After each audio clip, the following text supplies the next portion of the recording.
Bonjour et bienvenue sur la chaîne. Donc dans cette vidéo, je vais vous parler des jeux que je possède de Taroko Studio. Donc Taroko Studio est une toute petite maison d'édition du site et que vous pouvez trouver sur le site Etsy. Et donc ils sortent des jeux très originaux, final, et très différents des uns des autres. Donc j'en possède 5, je voulais vous faire un petit récapitulatif et vous les montrer. Je trouve que c'est des jeux intéressants car ils sont très vastes au niveau des domaines. Et donc ils font des tirages à chaque fois assez limités, vu que c'est une petite maison d'édition de Russie. Mais si le jeu marche bien, en général, ils le rééditent. Mais il me semble qu'à la longue, certains jeux ils ne les éditent plus. Donc voilà, c'est entre le tarot auto-édité et le tarot mass market, on va dire. J'emploie le mot tarot, car je n'ai que des tarots de... Il faut savoir qu'ils font également des oracles et ils font également des petits Lenormand. Donc le premier que j'ai eu de eux, c'est un tarot sur les fées. Voilà, qui est livré dans une jolie boîte comme ceci. Je vous mettrai le lien de leur magasin sous la vidéo. Alors je ne sais plus si le format de ce jeu existe dans cette boîte. Vous voyez, elle s'ouvre comme ceci. C'est vraiment une très jolie boîte. Donc il y a un petit cordon pour tirer les cartes. L'intérieur de la boîte est vraiment magnifique. Et donc les cartes sont assez grandes. Je vais voir si je trouve un Grimaud. Voilà. Toutes les cartes font à peu près la même grandeur et la même épaisseur. Donc vous voyez, c'est des cartes plus grandes qu'un Grimaud, plus larges, plus hautes. De très bonne qualité. Elles sont toutes douces en général. Donc là, il s'agit d'un tarot, je veux dire, sur les fées. Donc je vais vous présenter les arcanes majeurs. Donc si vous voulez la review complète de ce tarot, vous me le dites dans les commentaires et je vous enverrai le lien donc de la présentation que j'avais fait de ce tarot. Donc voilà, c'est un tarot donc, qui s'aventure dans le monde féerique. Donc on voit des fées, il y a des petits lutins, des magiciens. Et voilà, je trouve que les dessins sont très très beaux. Voici le dos. Et vous pouvez vous en servir, c'est des jeux que vous pouvez vous servir, du moins pas tous, mais celui-là vous pouvez déjà la plupart utilisent le rider comme modèle, donc si vous connaissez le rider, vous pouvez l'utiliser comme un rider, mais je trouve que vous pouvez les utiliser également comme des oracles. Donc c'est-à-dire en écoutant votre intuition, ça marche surtout pour les arcanes mineurs, hein, j'ai l'impression, je trouve. Pour les arcanes majeurs, il faut quand même avoir quelques connaissances au niveau des arcanes majeurs.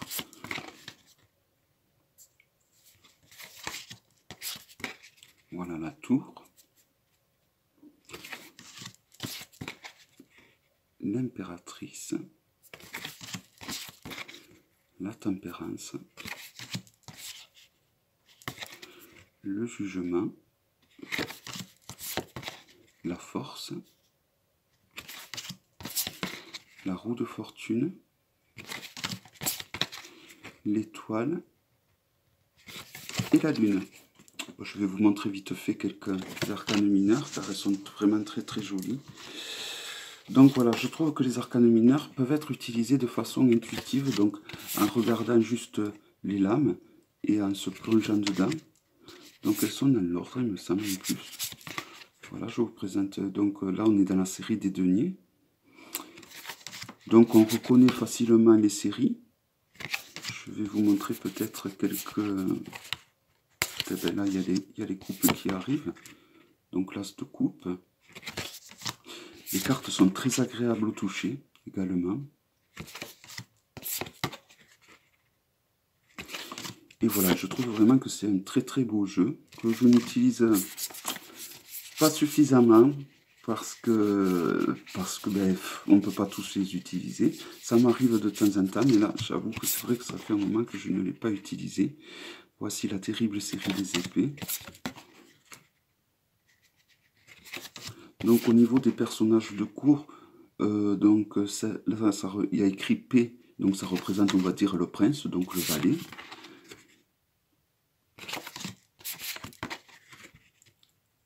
KN va représenter Knight, donc le cavalier. Et après, donc, vous avez le roi, la reine. J'essaie d'en trouver une. Donc, vous avez le Q, c'est-à-dire Queen pour la reine. Et je veux essayer de trouver un roi.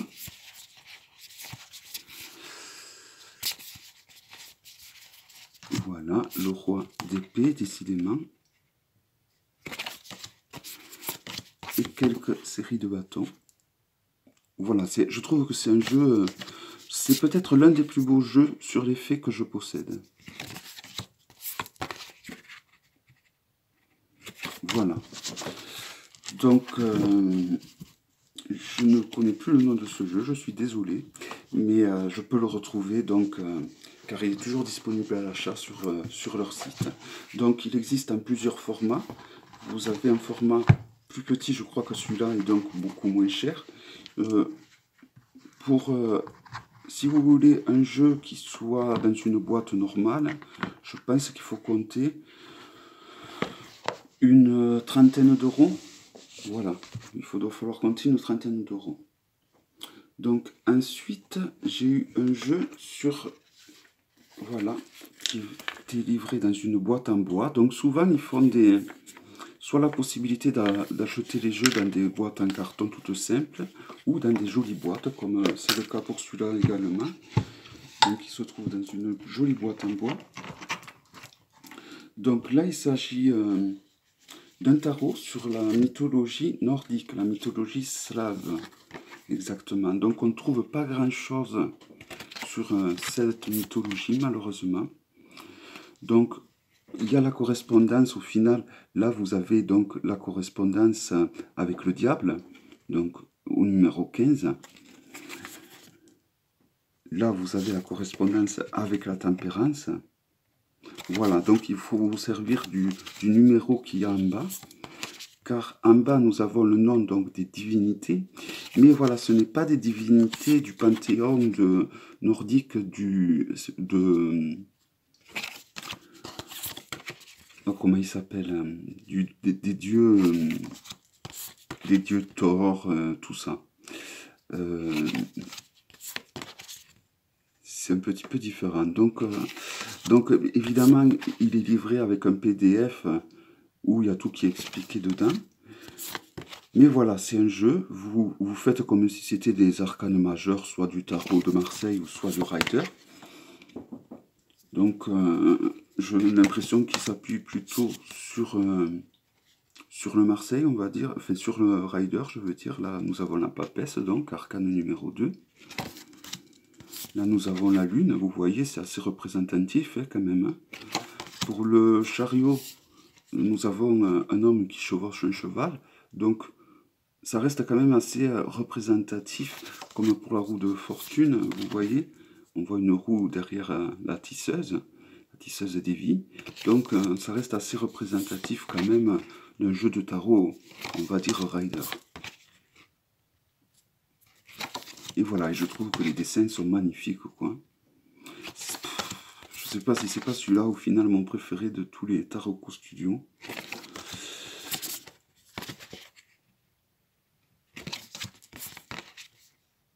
Voici le dos des cartes. Donc les cartes sont toujours de la même grandeur, hein, un peu plus grande qu'un Grimaud, plus épaisse, très douce au niveau du toucher. Voici quelques arcanes mineurs. Donc pareil, j'ai fait une review de ce tarot. Si vous voulez la voir, vous me le laissez dans les commentaires et je vous enverrai donc le lien. Donc c'est un tarot, celui-là par contre, qui de façon intuitive, du moins me concernant, marche beaucoup mieux. Je trouve qu'au niveau intuitif, il marche beaucoup mieux que celui-là des faits, que je viens de vous montrer. Bon, après, voilà, on est tous inégaux devant les jeux. Et comme je le dis souvent, l'intuition de l'un va commencer là où finit celle de l'autre. Donc, il faut trouver le jeu qui nous parle. Mais je trouve que les images sont quand même assez parlantes. Donc, On peut s'appuyer aussi sur le côté numérologique de la carte. Hein.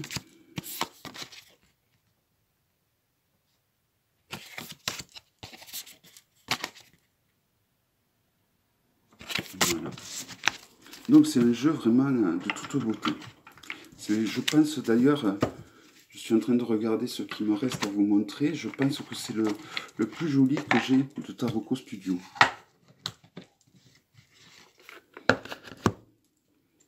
Donc ensuite, un tout en noir et blanc, un sur la Belle Époque, sur l'époque victorienne. Donc il faut savoir que celui-là, il existe en version petit Lenormand. Donc vous voyez, celui-là, il est dans une boîte normale, donc il coûte beaucoup moins cher que ceux qui sont dans des boîtes en bois ou dans des jolies boîtes comme je viens de vous montrer. Il est très sobre. Donc ceux qui aiment le petit Lenormand, il faut savoir que ce jeu il existe en version petit Lenormand et qu'il est vraiment très très joli. Donc il utilise là par contre, vous voyez ça c'est Lucifer qui a été déchu du paradis. Donc et je sais que c'est un tableau. Alors il y a certains arcanes qui me font penser et qui sont des tableaux d'ailleurs.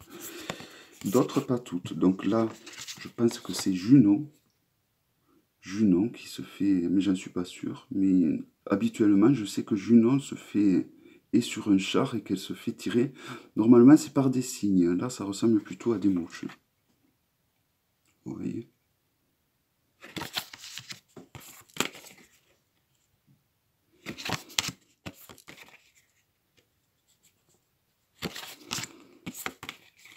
La force.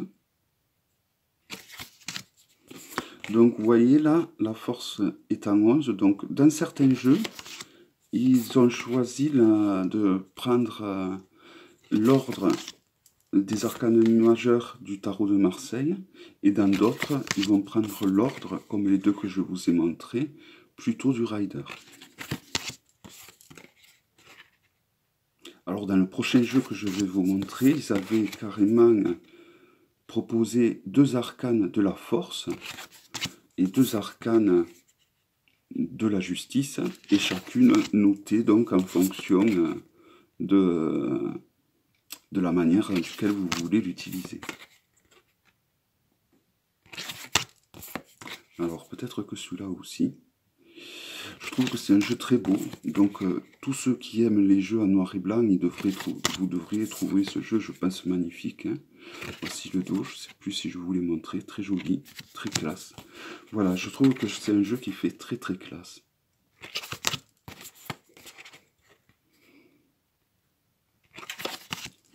Et donc comme vous pouvez voir depuis tout à l'heure, donc c'est vraiment des jeux qui sont assez différents des uns des autres, surtout les prochains qui arrivent. Hein.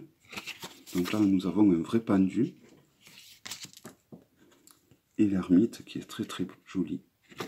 Voilà. Donc, vite fait, quelques petites arcanes mineures. Donc, vous avez le numéro de l'arcane mineur, donc le roi de denier ou de pentacle, la reine de pentacle, le cavalier de pentacle et le valet ou le page de pentacle. Ensuite, nous avons les personnages. Là, j'ai tous les personnages de cour qui sont triés. Donc, la reine de coupe. Donc, je vais vous présenter tous les personnages de cour, je crois. C'est bizarre, d'ailleurs. Donc, voilà. Non, là, on arrive à une arcane mineure de coupe.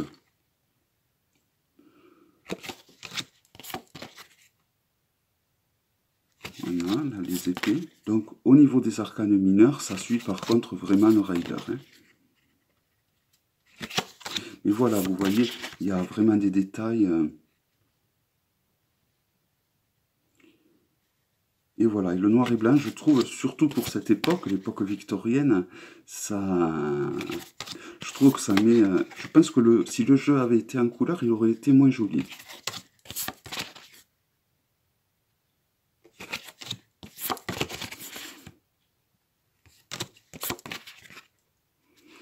Là, je vais vous montrer l'as de coupe qui est vraiment splendide, qui fait penser à certaines as de coupe de tarot italiens qui sont très très beaux.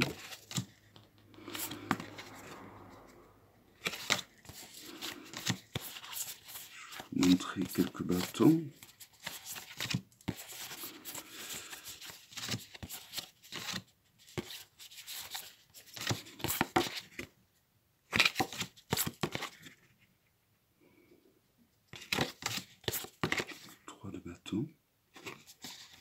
Voilà, c'est vraiment un très très beau jeu, je trouve. Et pareil, un peu le même discours que je vous disais tout à l'heure. C'est un jeu qu'il va falloir que j'utilise un peu plus souvent parce que je le trouve super beau, quoi, tout simplement. Et c'est vrai que bon, quand on a beaucoup de jeux, bon, c'est des périodes. Et là, le fait de le regarder, voilà, il me tape dans l'œil bien comme il faut. Donc ensuite, ce jeu que j'ai mis dans un joli pochon de Margot, des oracles de velours. Alors ce jeu a un côté un petit peu bande dessinée. Donc c'est avec ce jeu donc, où ils offraient la possibilité donc, d'utiliser les arcanes majeurs soit comme un Marseille ou soit comme un Rider. Donc il donnait deux arcanes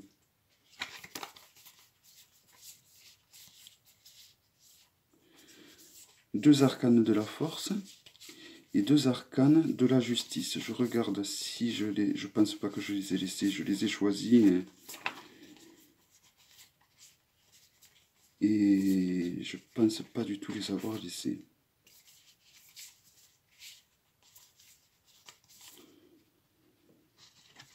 Voilà, en fait, vous aviez deux arcanes de la force, une qui avait le numéro 8, et donc moi j'ai gardé le numéro 11. Et également, pareil pour la justice, il y avait une où il y avait le numéro 8 et l'autre le numéro 11. Voici le dos, dont les cartes sont pareilles, toujours pareilles, très très douces, assez épaisses.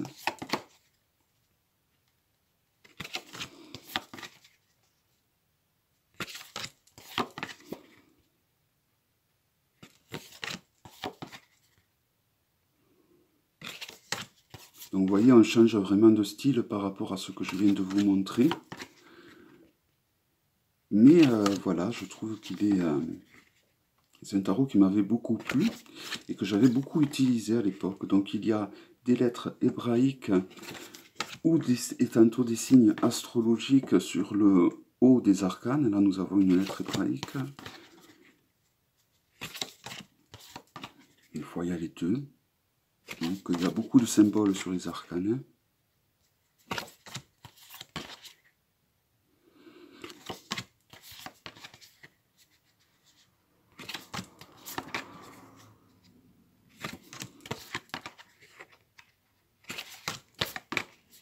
Et par contre là au niveau des arcanes mineurs, on va se rapprocher de Marseille, il me semble.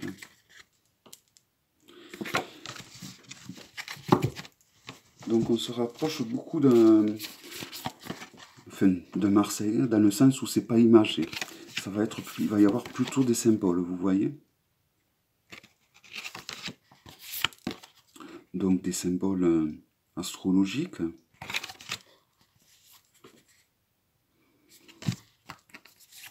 Voici la reine de bâton.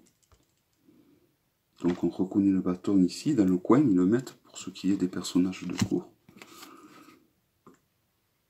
Mais voilà, je trouve donc que quand les arcanes mineurs sont comme ça, assez, on va dire, évasifs, quand il n'y a pas trop de scènes de vie, au final, ça ne nous confine pas trop sur les scènes de vie.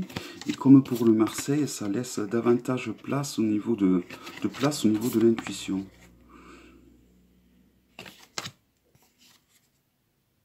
Pour utiliser pour soi, c'est peut-être un petit peu plus dur, par contre, ce genre de tarot. C'est plus facile de les utiliser pour les autres. Toujours pareil, c'est mon avis. Hein. Voilà, parce que quand on les utilise sur soi, on va avoir tendance à vouloir garder le côté positif des arcanes mineurs. Tandis que, bon, dans les riders, vu qu'il y a quand même une scène de vie, ben, on ne peut pas non plus aller au-delà de ce qu'on voit, quoi. Bon, il faut réussir à aller au-delà de la scène de vie qu'on voit, mais voilà, on ne peut pas non plus ou alors on se ment à soi-même.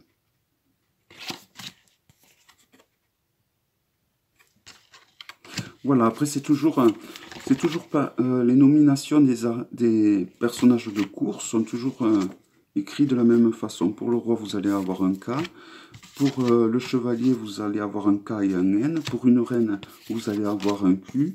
Et pour le valet, vous allez avoir un P. Voilà.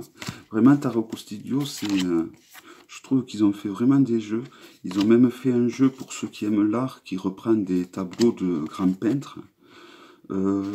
J'hésite encore à me le procurer. Je pense pas que je me le procurerai, car j'ai beaucoup de jeux qui utilisent donc les peintures des grands peintres comme ça. Mais bon, j'avoue que là, je sais qu'il y a la qualité des cartes. Donc, je me tâte quand même encore. Hein, je sais pas. Pour l'instant, je résiste. J'essaye vraiment d'acheter vraiment que des jeux dont je vais... qui vont m'apporter quelque chose au niveau de l'utilisation. Donc, je fais beaucoup plus attention qu'à une époque où j'achetais vraiment plein de jeux. Et donc, le dernier jeu, le Taroko Studio, qui est le petit dernier, qui est donc les visages de la mort. Voilà. Bon, moi, je vais ranger dans un petit pochon qui m'avait été livré avec un tarot qui n'a rien à voir avec un Taroko Studio. Donc, je vais peut-être à celui-là vous présenter les arcanes mineurs. Vous voyez, sur chaque arcane, il y a des têtes de mort au final. Mais je vais peut-être plutôt vous présenter, comme je vous ai dit, les arcanes mineurs, parce que lors de du vlog que j'ai fait avec Nat et Claire, je vous ai présenté, il me semble... Non, je vous ai présenté la totalité du jeu. Donc, si vous voulez voir la totalité de ce jeu, au niveau de l'interprétation, n'hésitez pas à aller voir sur la vidéo du vlog ou du tag que j'ai fait avec Claire et Nat de la chaîne Angel Taina. Donc voici le dos des cartes. Toujours pareil, des cartes légèrement plus larges et plus hautes qu'un Grimaud. Je vais vous présenter quelques mineurs. Voilà, c'est vraiment des jeux qui sont agréables au toucher.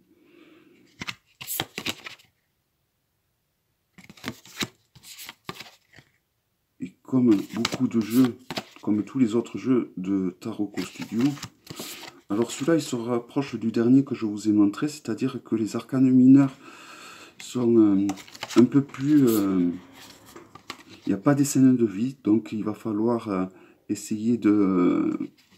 on va se servir du côté numérologique de l'arcane, des symboles également que l'on voit. Là, vous voyez, on voit une lune noire. Sur certains dessins, si on regarde de plus près, on peut distinguer certaines formes. Donc, à certains, ça peut déclencher des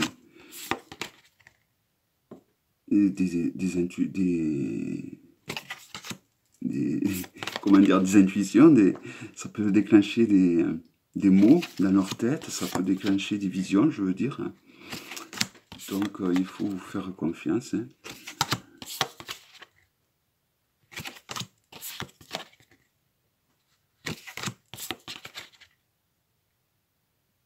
Voilà, donc comme je vous ai dit tout à l'heure, hein, K pour les rois, Q pour les reines, KN pour les cavaliers et P pour les valets.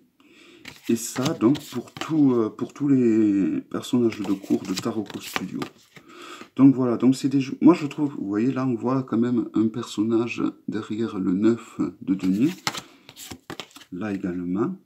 Donc voilà, il y a quand même des petits symboles que l'on peut trouver. Là nous avons une balance. Voilà, donc c'est vraiment un très bon jeu aussi également celui-là. Un peu sombre, un peu dark, mais voilà, j'aimais ce genre de jeu aussi. Voilà, donc c'était donc une vidéo qui regroupait donc tous les jeux de Taroko Studio que je possède. Bien évidemment, ils en ont fait d'autres. Donc ils ont fait pas mal de petits Lenormand. Je crois qu'ils ont fait des oracles. Ils en ont juste fait deux, des oracles. Et voilà. J'espère que cette vidéo vous aura plu. Je vous dis à bientôt pour une prochaine vidéo. Bye bye.